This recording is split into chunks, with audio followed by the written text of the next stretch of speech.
ಭ್ರಷ್ಟ ಮಂತ್ರಿ ನಾಗೇಂದ್ರ ಅವರ ಬಗ್ಗೆ ಮಾನ್ಯ ಮುಖ್ಯಮಂತ್ರಿಗಳು ತಳೆದಿರುವಂತಹ ನಿರ್ಧಾರವನ್ನ ನೋಡಿದ್ರೆ ಯಾವುದೇ ಕಾರಣಕ್ಕೂ ಕ್ಯಾಬಿನೆಟ್ ಇಂದ ಕೈ ಬಿಡಲ್ಲ ಅನ್ನುವ ಚರ್ಚೆ ಇವತ್ತು ಆಡಳಿತ ಪಕ್ಷದಲ್ಲಿ ಏನ್ ಮಾಡ್ತಾ ಇದ್ದಾರೆ ಇದೆಲ್ಲವನ್ನು ಕೂಡ ನೋಡಿದ್ರೆ ಕಾಂಗ್ರೆಸ್ ಸರ್ಕಾರ, ಕಾಂಗ್ರೆಸ್ ಪಕ್ಷ ಮತ್ತೊಮ್ಮೆ ರುಜುವಾತ್ ಮಾಡಿದೆ.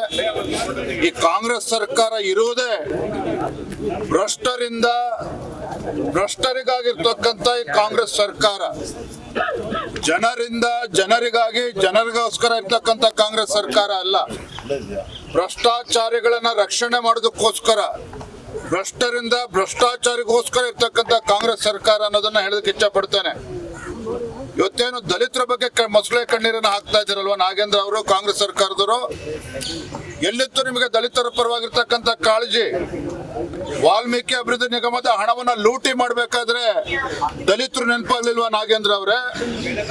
ವಾಲ್ಮೀಕಿ ಅಭಿವೃದ್ಧಿ ಹಣವನ್ನ ಲೂಟಿ ಮಾಡಬೇಕಾದ್ರೆ ರಾಹುಲ್ ಗಾಂಧಿ ಅವ್ರಿಗೆ, ಕೆ.ಸಿ. ವೇಣುಗೋಪಾಲ್ ಅವ್ರಿಗೆ, ಡಿ.ಕೆ. ಶಿವಕುಮಾರ್ ಅವ್ರಿಗೆ ದಲಿತರ ಹಣ ಅಂತೇಳಿ ನೆನಪಾಗ್ಲಿಲ್ವಾ? ಇವತ್ತು ದಲಿತರ ಮೇಲೆ ಅಂತೇಳಿ ನಾವು ಟಾರ್ಗೆಟ್ ಮಾಡ್ತಿದ್ವಿ ಅಂತ ನಮ್ಮ ಮೇಲೆ ಆರೋಪ ಮಾಡ್ತಿರಲ್ಲ. ನಿಮ್ಗೇನಾದ್ರು ನಾಚಿಕೆ ಮಾನ ಮರ್ಯಾದೆ ಕಾಂಗ್ರೆಸ್ ಸರ್ಕಾರಕ್ಕೆ ಏನಾದ್ರು ಇದ್ರೆ ಈ ಸಬಬನ್ನ ಕೊಡುವುದನ್ನ ಬಿಟ್ಟು ದಲಿತರ ಅಭಿವೃದ್ಧಿಗೆ ಮೀಸಲಿಡ್ತಕ್ಕಂಥ ಹಣವನ್ನ ಲೂಟಿ ಹೊಡೆದಿರುವಂತಹ ನಾಗೇಂದ್ರ ಅವ್ರನ್ನ ಸಚಿವ ಸಂಪುಟದಿಂದ ಕೈ ಬಿಡಬೇಕು. ಮಾನ್ಯ ಮುಖ್ಯಮಂತ್ರಿ ಕೇಳೋದಕ್ಕೆ ಇಚ್ಛೆ ಪಡ್ತೇನೆ. ಇವತ್ತು ಸಿದ್ದರಾಮಯ್ಯನವರು ಕೂಡ ಮಾತನಾಡಬೇಕು, ಮಾಜಿ ಮುಖ್ಯಮಂತ್ರಿಗಳು. ಯಾಕೆ ಹಿಂದಿನ ಮುಖ್ಯಮಂತ್ರಿಗಳು ಸಿದ್ದರಾಮಯ್ಯನವರು ನಾಗೇಂದ್ರ ಅವ್ರನ್ನ ಸಚಿವ ಸಂಪುಟದಿಂದ ಡ್ರಾಪ್ ಮಾಡಿದ್ರು? ಹಿಂದಿನ ಮುಖ್ಯಮಂತ್ರಿಗಳು ಡಿ.ಕೆ. ಶಿವಕುಮಾರ್ ಅವರು ಅವ್ರನ್ನ ಕ್ಯಾಬಿನೆಟ್ ತೆಗೆದುಕೊಂಡಿದ್ದಾರೆ ಅಂತ ಹೇಳಿದ್ರೆ ಅಂತ ಬದಲಾವಣೆ ಏನಾಗಿತ್ತು? ಏನಾದ್ರು ಕ್ಲೀನ್ ಚಿಟ್ ಕೊಟ್ಟಿದ್ರ? ಎನ್ಫೋರ್ಸ್ಮೆಂಟ್ ಡೈರೆಕ್ಟರೇಟ್ ಕ್ಲೀನ್ ಚಿಟ್ ಕೊಟ್ಟಿದ್ಯಾ? ಯಾರು ಕ್ಲೀನ್ ಚಿಟ್ ಕೊಟ್ಟಿದ್ದಾರೆ ನಿಮಗೆ? ಯಾವುದೇ ಕ್ಲೀನ್ ಚಿಟ್ ಸಿಕ್ಕಿಲ್ಲ. ತನಿಖೆ ನಡೀತಾ ಇದೆ, ಚಾರ್ಜ್ ಶೀಟ್ ಕೂಡ ಸಲ್ಲಿಸಿದ್ದಾರೆ.